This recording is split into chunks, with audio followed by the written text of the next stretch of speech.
Well, I think he told my whole story right there. I don't need to continue much, but I want to thank you for the privilege of being here to share a little bit of my story and my background with you, and hopefully I can give you a little bit of something to take home, take back to the field and the agents and so forth. Derek, you were talking. Where's Derek? Derek Moore. There's my boy. Derek was talking about being an F family, right? We're an F family. Well, we're an F family in my house too, except we got 2 more Fs, football and football. And I have a very athletic family. As Scotty was talking about, I'm very family oriented. All my time, if I'm not working, I'm either with my family or I'm fishing. And if I'm fishing, my family's fishing too. So that's the way that it is. And in the fall, Scott, I just want you to know I won't be doing 19 grand in the fall. I'll probably be doing 2 a week because I'll be spending an awful lot of time watching football.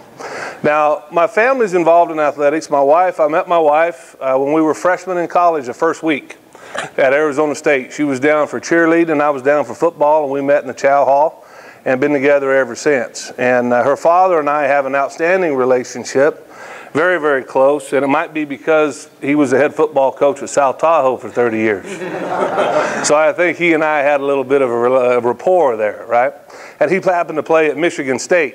So for me playing in the Pac-10 and him being in the Big Ten, Saturdays we had an awful lot of fun, right? We had a lot of fun. Who's better, the Pac-10 or the Big Ten, right? So we always had a lot of fun. Now my oldest daughter, she's 20.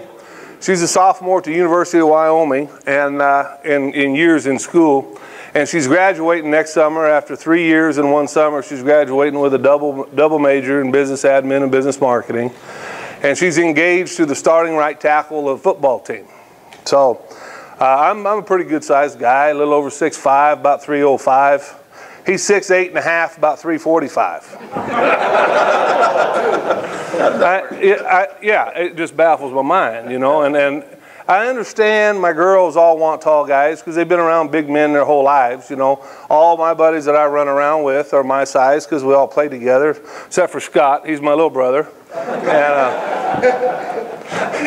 he fits perfect right here. Just right here. He's my partner, old Scott. So I understand all my girls are 6 foot tall or better. My middle one, she's going to play tennis this year. My baby, she's 14 and she's getting recruited by D1 volleyball schools, and she's 6'1 and a half and just a freak of nature. So we're all competitive, and that comes together, right? As a family, we're competitive, but we don't really compete to win. That's not what it's about for us, right? It's not, our motivation isn't to win. What motivates me is the fear of losing, right? I don't want to lose. Isn't that right, Jose? Right. Jose? Jose's mad at me. Jose's mad at me, right? I've been competitive my whole life, okay? From the time I was a little kid, I was the youngest of 4 boys. And I got beat up a lot, right? I was always a short, stocky one. They predicted my height to be about 5'9", and I think they got that wrong just a little bit. But I was always competitive, and you know, I remember the funniest time was, you know, I played football. And then in the wintertime, I would lift weights to get bigger for football, right? Well, I didn't play baseball in the spring. In high school, I was on the track team. Well, obviously, I did shot put and discus, right? I mean, I was a big guy. I was a heavy guy. Well, it used to freak them out when I'd show up and get in the starting blocks for the high hurdles. 6'5", 230-pound inside linebacker getting down in the blocks with the little people. And they'd look up at me and just kind of shake their head, you know. And my mama always went to the track meets and you know, she'd always laugh, and she said, "I know when you're running, honey, every time." I said, "How's that?" She says, "I could hear your size 15 Converse slapping the track as you went down." Right? I ran like a lineman, not like a sprinter. So, but I was competitive all the way through, and that makes a big difference. And as we go through with competition, we obviously want to get better. So I strive to get better on a daily basis. And my whole focus was not necessarily to be rich or to make a lot of money. My motivation was not to raise my family in the environment that I grew up in. See, I grew up very poor. And my whole motivation was to not have my family in that environment. So I did everything I could to make sure that I didn't have my girls in that type of environment. So I worked hard. I worked real hard. I got a scholarship, went to Arizona State University, as he was saying. I played with some of the best athletes in the nation. We had 16 players off my team get drafted in the first 5 rounds. That's phenomenal. We were ranked number 4 in the nation. We beat Michigan in the Rose Bowl, and Harbaugh was their quarterback when we beat them. And it was a great experience. Unfortunately, I got bad knees. I ended up with 8 knee surgeries, 6 on the right, 2 on the left, and that's what ended my career. But I got into coaching, and I had a wonderful, wonderful time in coaching. I've coached at the Division I level. I've coached at the junior college level. I've been a head high school coach, and that was really my passion, right? And we're always taught to pursue that passion, that thing that you love more than anything. Well, that was it for me. But my wife got sick. So I had to make a choice. Do I continue with my passion, or do I stop doing that and get a job or a career where I make more money because I got to hire somebody to take care of my wife and my oldest daughter while she recovers? Well, that decision's real simple, isn't it? Yeah. So I made the decision to get out of coaching, to get into private business out of a need. And I want you to remember that word, that need word, right? Because we always have a need, and we develop that. So I got into business, and I learned to work with people. I grew as an individual, and I learned to manage and coach. I hate the word manage. Right? I don't like to manage anybody. We're all adults. I don't want to manage you. I want to coach you. I want to be there to support you. I want to be that person you lean on when the times are tough, and to pull you along when you need it, right? When you need a good kick in the rear end, right? I'm going to be there for you. My old D-line coach, when I'd be in my three-point stance, you know, back in the old days, he used to have 4-point, then we went to a 3-point. He wore pointed cowboy boots at practice. Yeah. His name was Dale White. He was an old rodeo cowboy, and he was an old-timer. He was about 65 when I played. And I'd be in the stance, and he'd come up behind us, and he'd kick us right in the rear end with them old pointed cowboy boots. And he'd yell out, "Get good or get gone. I'll run your rear end out of here," right? So it teaches you. It teaches you to move forward, okay? Now, as I got into private business and learned to work with people. I knew that I wanted to work for myself. I didn't want to be managed by other people.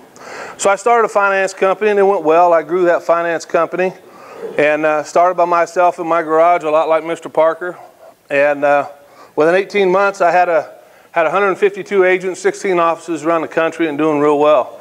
And then the market crashed. How many of you were in finance or real estate when the market crashed? Very many of you?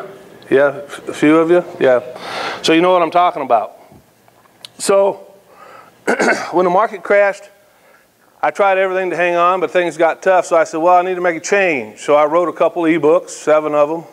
And I went on the road doing seminars and speaking at different events and training people and so forth. And then my wife got tired of me being gone all the time. She says, honey, I want you to stay a little closer to home. So I started doing sales training locally and traveling around and training agents and writing a lot of sales script and that kind of stuff. And one of the things that I always did to generate business is I went on Craigslist, right? How many of you found this opportunity on Craigslist? A couple of you? I used to go on Craigslist. It's a great place to find business, right? So I would call businesses that were advertising for salespeople, and I'd pretend I was interested in a job, and then I'd go in and sell them my training. So I found this out on Final Expense. I never even heard of Final Expense. I couldn't even sell insurance, right? I had esurance on my car. I thought that's how you spelled it.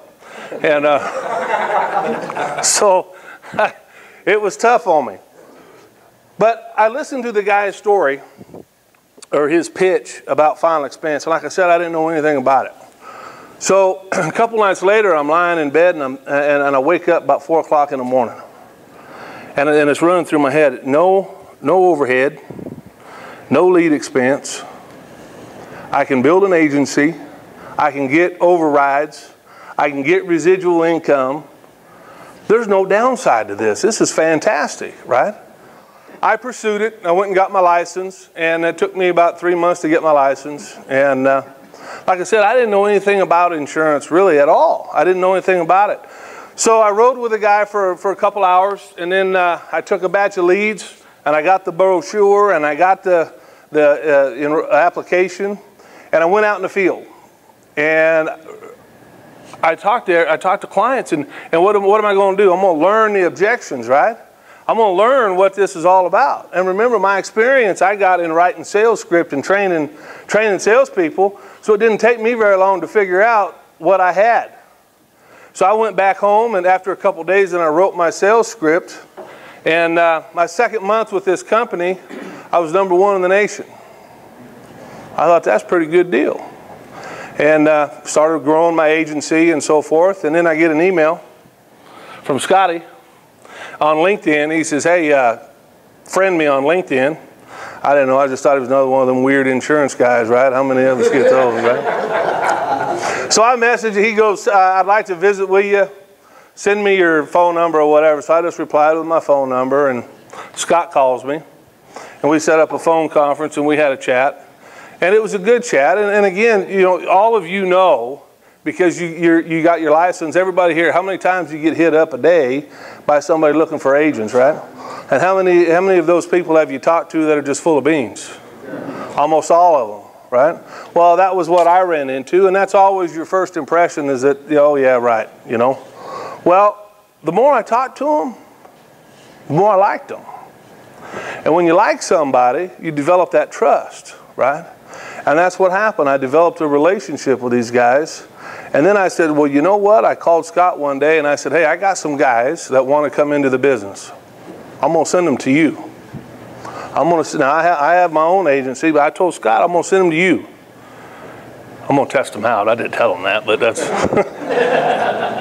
So I sent them to Scott. And you know, they did everything they said they were going to do. Everything they said they were going to do. Which to me is phenomenal because it doesn't happen that way very often. So it worked out real well. So I got to thinking, no lead cost. They got the back end support. They got the training. And here's the big one. They always answer the phone, right? When I call, or at least they're going to call me back. They have everything in place, and here's another. I can build an agency with no boundaries. I can go anywhere I want. What else could I ask for, right? In an agency of my own to build for myself.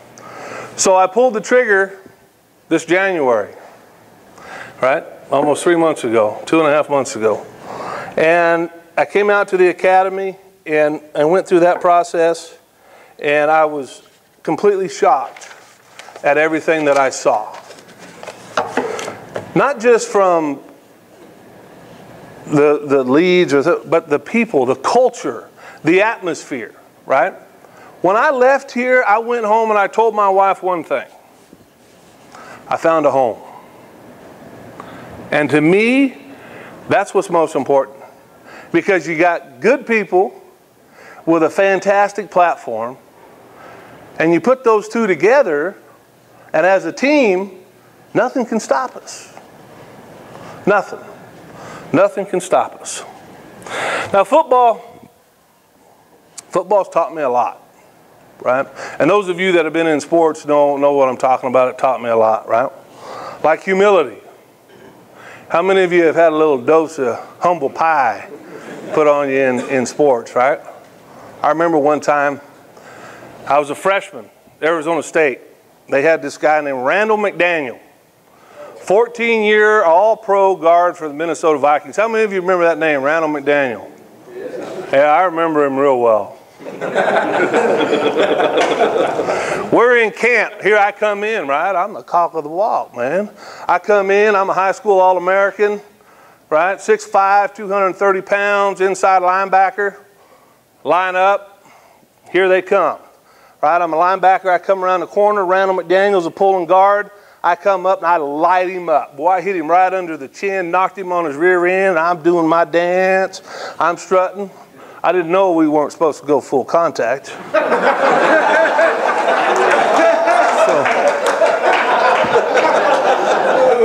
So about 3 plays later, they run the same play. So I come in again. And I'm thinking, okay, I got you once, I can do it again, right? Yeah, right. Randall grabbed me by the chest plate. He picked me up off the ground. Now, my feet are down. He was mad. I tell you that, he was mad. And you know what I'm talking about, don't you, Derek? When them linemen get mad, it's on like Donkey Kong. He grabbed me by the chest plate, picked me up off the ground, ran me back about 15 yards, threw me on my back, bounced on top of me, smiled real big and says, "Welcome to the Pac-10, boy." I can't breathe. And the worst part was, we always watch film after practice.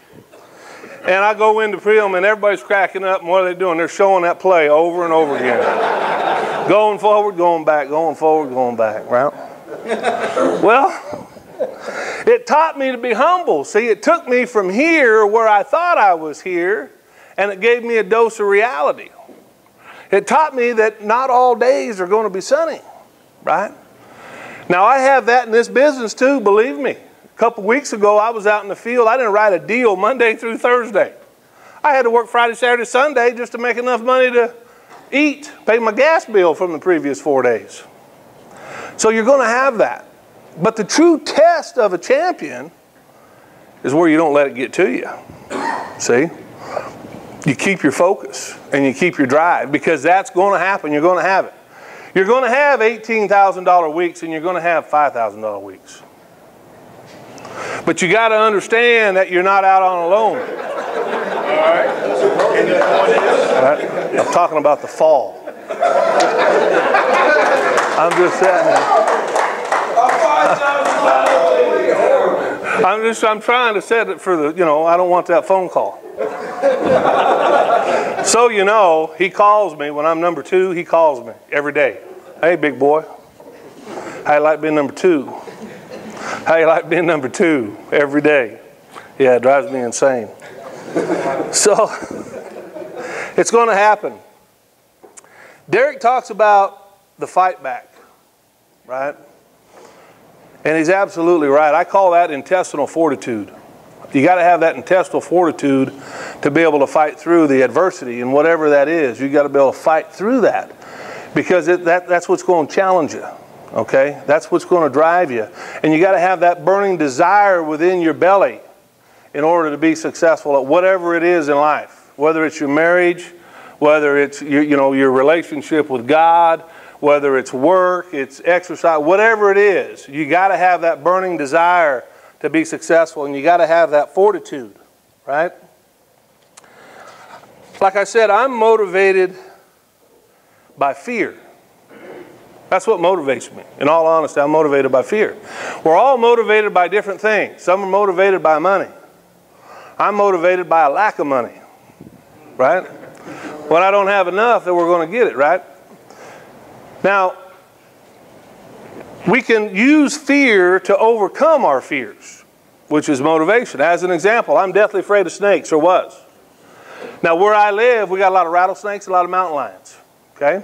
And when my babies were little, they were told they had to wear their knee-high rubber boots when they come down out of the yard. And one time I'm down by the barn where my horses are, and my daughter, my little one, she's about yay big, she's standing on a rock, she starts screaming and takes off running. Well, I look, there's a big old rattlesnake that was about 18 inches below her on the ground. Well, remember, I'm deathly afraid of rattlesnakes. You bring a snake around me, I don't care if it be rubber, we're going to fight. And you're going to lose. And I'm deathly afraid of them. But guess what? My fear was overcome by the fear of my daughter getting hurt. So where's my motivation? It's driven by that fear, right? So I overcome the little fear by the motivation of doing what I need to do in order to make things happen. And remember, I talked about need earlier with my wife, right? We will do what we need to do. If you need to make $5,000 a month, guess how much you will make? $5,000 a month, right? You're going to get it done. It's an automatic. You're going to make it happen. But what's the trick of achieving the want? That's different, isn't it? Isn't it, Derek? What's the difference between achieving the need and achieving the want? Well, I used to tell people, just to increase your cost of living. You want to increase your income, increase your cost of living. That increases your need, right? So you need to make more money. Well, that didn't work real well. I lost a few real good people over that. But you got to find what drives you, right? What's going to replace that want? Now, for me, my want, what makes me get that, again, is that my motivating factor is my family, right? What I did is I took pictures of the American Amicable. Where's Marky Mark? Right here. I took pictures of the Hawaii deal, and I gave them to my wife and my 3 girls. And I said, you guys want to go on this trip? And what do you think they said? Oh, yeah, let's go, Dad, right? So now, every time I come home, they're standing at the door. What do you think they want to know? How much you write today, Daddy? And if I didn't write anything, what do you think they say? You better get back out. Yeah. Oh, I guess you're working Saturday, Dad, aren't you? Too bad you can't go to the volleyball game. Even my dog looks at me funny. Right? But that's what motivates me. See, my family is what motivates me. That's why I do what I do, is for my family. That's why I work 6 days or 7 days or whatever it is that I got to do, I'm going to get done. Why? Because that's what they need. I'm going to take care of them. So the question is, what do you need? What's your want? Right? Is it $10,000 a month? Is that all it is? Because if that's all it is, you're never going to get it. Because that's not motivating enough. You got to have something there that's going to drive you to overcome the tough things, to do the things that you don't want to do in order to achieve the things you want to achieve. So what is it? Only you know. So I ask you to ask yourself, what is it that's going to make me get out of bed in the morning and do the things that I don't want to do? What is it that's going to make me pick up the phone at 5:30 at night after I've worked my tail off all day long and make appointments for tomorrow? What is it? Because if you don't do it, you're not going to make the money you need to make. You're not going to be long in this career. So what is it? I know what mine is. So you got to find yours, and you got to have it, and you got to focus on it, and you got to know what it is, and think about it. Because I promise you, I'm going to do everything that I need to do to achieve the things I want to achieve, because I got the support system behind me to make it happen. So you got to think about it. Now, where are we going? What are we going to do? What's the team? Right? If you look at One Life America, and I love it. I love it. I've done all kinds of things. I've had all kinds of experiences, and I love this. I love the culture. I love the atmosphere. Okay? What I see with One Life America is truly the #1 final expense company in the nation. Truly. I see One Life America doing $100 million plus in annual premium in a very short period of time. And I see that because of you. You, Ken. You. All of you. I see it because of you. Because you're here. You see, other places don't do this. They don't. You see, other companies won't send their national trainer 2,000 miles to train a bunch of green agents.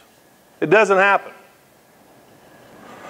Other companies don't provide the support that you need. What do other companies do? And I know, they say, here, go write us business. Call American Amicable, get your contracts, go write business. They're not going to do this. Because we have this, and because you have the discipline and the motivation and the drive to get here, I believe we can do $100 million a year in AP. And the beautiful thing about it is, When we do, it's going to be because of you and our growth together as a team.